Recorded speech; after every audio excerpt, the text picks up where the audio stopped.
News first channel ಹಾಗೂ ಡಿಜಿಟಲ್ನಲ್ಲಿ ಜಾಹೀರಾತು ನೀಡಲು ಈ ನಂಬರ್ಗೆ ಸಂಪರ್ಕಿಸಿ. ಇನ್ನು ಗಿರೀಶ್ ಮಟ್ಟಣ್ಣವರ ವಿರುದ್ಧ ಮತ್ತೊಂದು ದೂರು ದಾಖಲಾಗಿದೆ.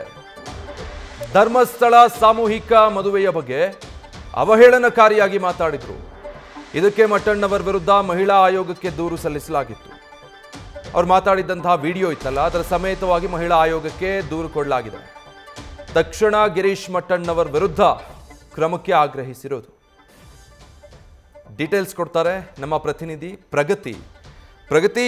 ಬಹಳ ಹೀನಾಯವಾಗಿ ಕೆಳ ಹಂತದಲ್ಲಿ ಮಾತಾಡಿದ್ರು ಗಿರೀಶ್ ಮಟ್ಟಣ್ಣವರು.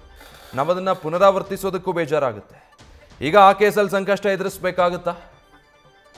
ಖಂಡಿತ ವಿಜಯ್, ಧರ್ಮಸ್ಥಳದಲ್ಲಿ ಸಾಮೂಹಿಕ ಮದುವೆ ಆಗುವವರು ಕೇವಲ ಏನು ಹರಕೆ ಹೊತ್ತಂತ ಅಂದ್ರೆ ಅಲ್ಲಿ ಮದುವೆ ಆಗುವವರು ಕೇವಲ ಬಡವರು ಅಥವಾ ಆರ್ಥಿಕವಾಗಿ ಹಿಂದುಳಿದವರು ಮಾತ್ರ ಅಲ್ಲ, ಅಲ್ಲಿ ಹರಕೆ ಹೊತ್ತಂತವರು ಕೂಡ ಅಲ್ಲಿ ಮದುವೆ ಆಗ್ತಾರೆ. ಅಂದ್ರೆ ತುಂಬಾ ಟೈಮ್ ಮದುವೆ ಆಗದೆ ಇದ್ದವರು ಧರ್ಮಸ್ಥಳದ ಸಾಮೂಹಿಕ ಮದುವೆಯಲ್ಲಿ ನಾನು ಮದುವೆ ಆಗ್ತೀನಿ ಅಂತ ಹರಕೆ ಹೊತ್ಕೊಂಡು ಕೂಡ ಸಾಮೂಹಿಕ ಮದುವೆಯಲ್ಲಿ ಮದುವೆ ಆಗುವವರು ಇದ್ದಾರೆ. ಅಂತವರೆಲ್ಲರಿಗೂ ಕೂಡ ಭಾವನೆಗೆ ಧಕ್ಕೆ ಆಗುವಂತಹ ರೀತಿಯಲ್ಲಿ ಈಗ ಗಿರೀಶ್ ಮಟ್ಟಣ್ಣವರು ಮಾತನಾಡಿರುವಂತಹ ವಿಡಿಯೋ ವೈರಲ್ ಆಗ್ತಾ ಇರುವಂತದ್ದು. ಸೊ ಈ ಕಾರಣದಿಂದ ಈ ಒಂದು ಪ್ರಕರಣದಲ್ಲಿ ಧರ್ಮಸ್ಥಳದ ವಿರುದ್ಧ ಸತತವಾಗಿ ಷಡ್ಯಂತ್ರ ಮಾಡ್ತಾ ಇರುವಂತಹ ಆರೋಪವನ್ನು ಹೊತ್ತಿರುವಂತಹ ಗಿರೀಶ್ ಮಟ್ಟಣ್ಣವರ ವಿರುದ್ಧ ಮಹಿಳಾ ಆಯೋಗಕ್ಕೆ ದೂರನ್ನ ಕೊಡಲಾಗಿದೆ. ಕಾವೇರಿ ಕೇದಾರ್ನಾಥ್ ಅನ್ನುವಂತಹ ಸಾಮಾಜಿಕ ಕಾರ್ಯಕರ್ತೆ ಈಗ ಮಹಿಳಾ ಆಯೋಗಕ್ಕೆ ದೂರನ್ನ ಕೊಟ್ಟಿರುವಂತದ್ದು. ಇವರ ವಿರುದ್ಧ ಗಂಭೀರವಾಗಿ ಈ ಒಂದು ಪ್ರಕರಣವನ್ನ ಗಂಭೀರವಾಗಿ ತೆಗೆದುಕೊಳ್ಬೇಕು, ಇವರ ವಿರುದ್ಧ ಕ್ರಮವನ್ನು ತೆಗೆದುಕೊಳ್ಬೇಕು. ಯಾಕಂದ್ರೆ ಹೆಣ್ಮಕ್ಳನ್ನ ಅವಮಾನಿಸುವಂತಹ ಕೆಲಸ ಮಾಡಿದ್ದಾರೆ.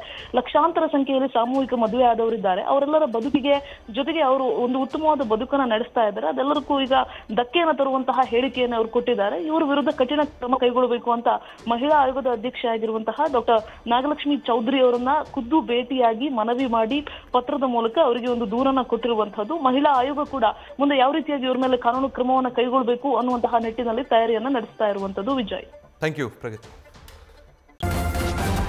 ನ್ಯೂಸ್ ಫಸ್ಟ್ ನಿರ್ಭೀತಿಯಿಂದ ನಿಮ್ಮ ಪರವಾಗಿ.